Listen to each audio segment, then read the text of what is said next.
Pendant des décennies, le Premier Ordre se développa dans l'ombre de la Nouvelle République. Le successeur de l'Empire Galactique était à son époque à la pointe de la technologie militaire, ayant conçu des bâtiments de guerre d'une rare puissance. Ainsi, de nombreux vaisseaux de guerre vit le jour comme le destroyer stellaire Résurgent, qui devint rapidement le symbole de la puissance militaire du Premier Ordre. Malgré tout, le Premier Ordre ne comptait pas s'arrêter là.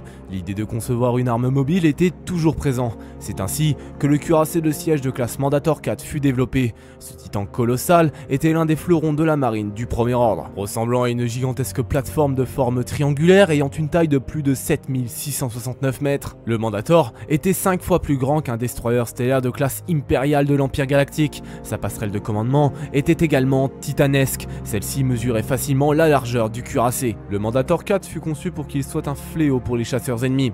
En effet, sa face supérieure comptait un peu plus d'une vingtaine de toiles anti-aériennes. Cet armement était selon les concepteurs capable de repousser n'importe quel assaut.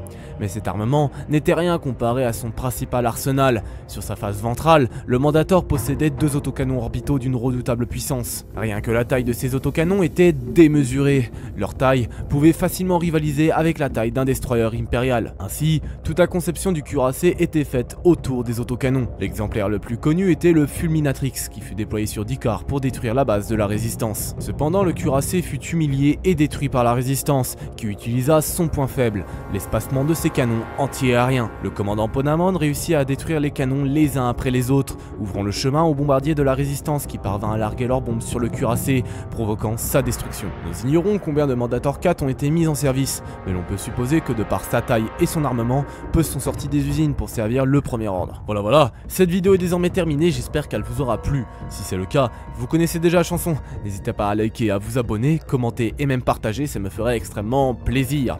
Bref, sur ce, moi je n'ai plus grand chose d'autre à vous dire, je vous souhaite à tous une très bonne journée ou une très bonne soirée, et surtout n'oubliez pas que la force soit avec vous, la bise tout le monde.